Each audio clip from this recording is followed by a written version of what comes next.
عید میلاد النبی ایک نئی عید ہو گئی ہے، کیا اس کا حکم دیا محمد رسول اللہ نے؟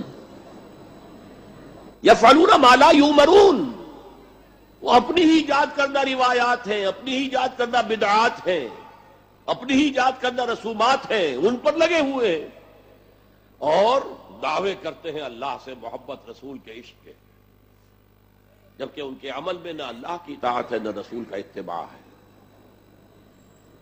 اب جب ایسی صورت پیدا ہو جائے تو کیا کریں؟ فمن جاہدہم بیدہ فہو مومن، تو جو مسلمان بھی ان کے خلاف جہاد کرے گا اپنے ہاتھ سے، اپنی طاقت سے، وہ مومن ہوگا۔ ومن جاہدہ بلسانہ فہو مومن، اور جو ان کے خلاف جہاد کرے گا اپنی زبان سے وہ بھی مومن ہوگا۔ وہی تین درجے۔ ومن جاہدہم بقلبہ فہو مومن، دل سے نفرت رکھ کر جو جہاد کرے گا بالقلب وہ بھی مومن ہوگا۔ فما وراء ذلک من الایمان حبۃ خردل، اس کے بعد تو ایمان رائی کے دانے کے برابر بھی نہیں ہے۔ اسرار احمد صاحب کو سنا آپ نے؟ میلاد النبی نئی عید ہے، رسول اللہ نے منانے کا حکم دیا، اور اس کے بعد انہوں نے کہا جو میلاد النبی مناتے ان سے جہاد کرو، جنگ کرو۔ تو میں ان لوگوں سے پوچھنا چاہتا ہوں جو ہمیں منع کرتے کہ ان کا رد مت کرو، ہم اپنا صرف جواب دے علم میں تو آپ کہتے ہو کہ لڑانے کی بات کر رہے ہو، اور یہ کھلے عام جہاد کی بات کر رہا ہے تو آپ ہاتھ تھامنے کے لیے تیار نہیں ان کا۔ یہ تمہارے عقیدے کا دوگلا پن۔ اب ان کے جوابات تو میں بعد میں دوں گا، آئیے ان کو سن لیتے ہیں۔ آپ ہی کے علاقے کے بڑے تیس مار خان، سن لیجئے۔ ربیع اول پہلا چیز، کئی حدیث میں نہیں آتا ہے کہ محمد صلی اللہ علیہ وسلم کا جنم دن منانا چاہیے، کئی حدیث میں لکھا نہیں ہے، تو 12 ربیع اول بنانا تو کئی حدیث اور قرآن میں نہیں ہے۔ جیسا میں نے کہا، کوئی بھی حدیث اور قرآن کے اندر یہ نہیں کہا گیا ہے کہ ہمیں محمد صلی اللہ علیہ وسلم کا سالگرہ بنانا چاہیے، تو اور سالگرہ بنانا ہمارے مذہب میں ایسا کچھ ہے نہیں۔ ذاکر صاحب کہتے ہیں کہ سالگرہ منانا حدیث میں نہیں ہے، اور یہی سارے غیر مقلدین بولتے آتے ہیں، دیوبندی بھی بولتے ہیں حدیث میں نہیں ہے، حدیث میں نہیں ہے۔ جب بھی کوئی ایسا سوال کرتا تو مجھے ہنسی آتی ہے، اور میں کہتا ہوں ایسا معلوم ہوتا ہے جیسے آپ ایک عمل کرنے سے پہلے حدیث کھول کے دیکھتے ہیں، جب ملتا ہے تبھی عمل کرتے ہیں۔ اتنے پکے، اتنے عامل بالحدیث ہے یہ لوگ۔ تو اس کے جواب میں دو چار باتیں عرض کرنا چاہتا ہوں۔ پہلی بات کہ ہر چیز حدیث میں ہو تبھی آپ عمل کریں گے، یہ پیمانہ شرع میں کہاں پر ہے؟ اللہ کے رسول کی ایک حدیث ہے، سرکار نے فرمایا جو جائز ہے میں نے اس کا تمہیں حکم دے دیا، جو تمہارے لیے منع ہے میں نے اس سے تمہیں منع کر دیا، اور جس چیز کے بارے میں میں نے کچھ حکم نہ بیان کیا ہو وہ تمہارے لیے جائز ہے۔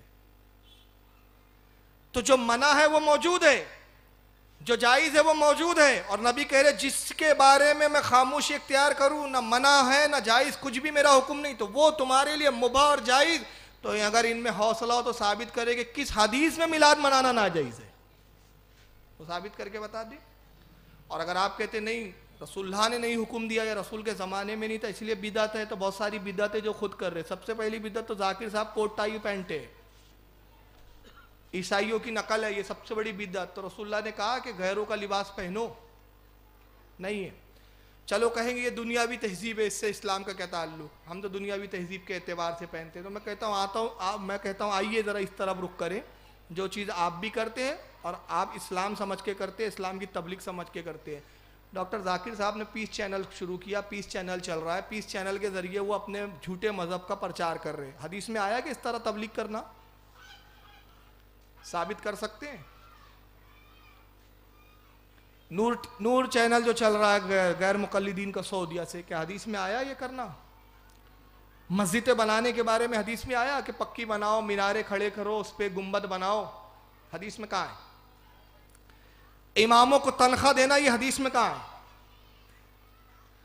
مدارس بنانا، مدارس میں معلم رکھنا، معلموں کی تنخواہ دینا، حدیث میں کہاں ہے؟ قرآن میں زیر زبر لگے ہوئے ہیں، اللہ کے رسول نے حکم دیا کہ قرآن پہ زیر زبر اعراب لگانا، اس کو کیوں آپ اعراب والا قرآن لے کے چل رہے ہیں؟ یہ بھی تو ساری بدعتیں ہیں۔ اجتماعات آپ کرتے ہیں، رسول اللہ نے اس طرح اجتماعات کر کے تبلیغ کی ہے یا تبلیغ کرنے کا حکم دیا ہے؟ حدیث میں کہاں ہے؟ چلیے سب چھوڑ دیجیے. آپ کہیں گے بھائی حالات اور تہذیب کے حساب سے ہم نے یہ طریقوں کو رائج کیا ہے. اب میں بس ایک آخری سوال کر رہا ہوں، اور یہ سوال میں نے بارہا دہرایا ہے، جگہ جگہ پروگراموں میں دہرایا ہے، جگہ جگہ پروگراموں میں کہا ہے، جواب اب تک نہیں آیا، جواب ندارت.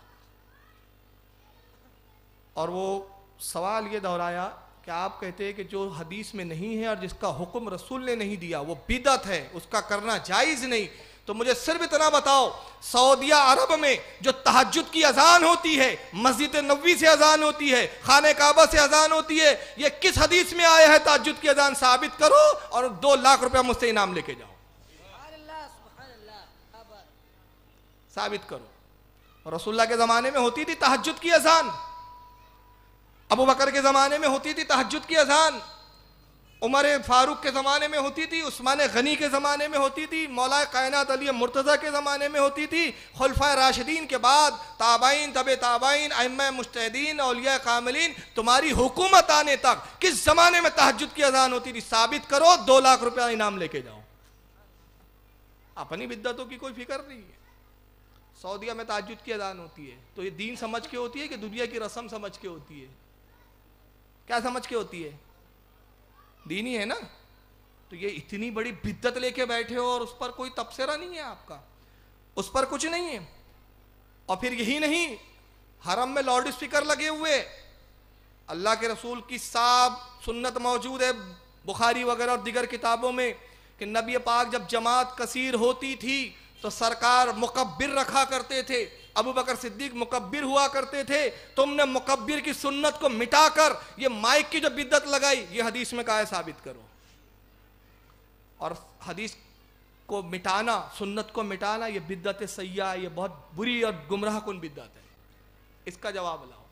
اور چلیے اگر اس پر بھی آپ کو اطمینان نہ ہو اور اس پر بھی آپ کا کہنا ہو کہ نہیں صاحب میلاد منانا تو بدعت ہی ہے، تو جتنے پرزور انداز میں آپ ہمیں بولتے ہیں اس کے آدھے انداز میں بھی تم اپنے مولویوں سے کہو کہ سعودیہ میں جہاں بیٹھے ہو اور جہاں کے ٹکڑے کھا رہے ہو اور جہاں کی روٹیاں توڑ رہے ہو، وہاں پر بھی یہ جو جشن نیشنل ڈے منایا جاتا ہے، جس دن انہوں نے سعودیہ پر قبضہ کیا، وہاں جس انداز میں بنایا جاتا ہے، پہلے اس کو دیکھو، اس کو سنت ثابت کرو اور اس کے بعد پھر ہمارے میلاد پہ بولو.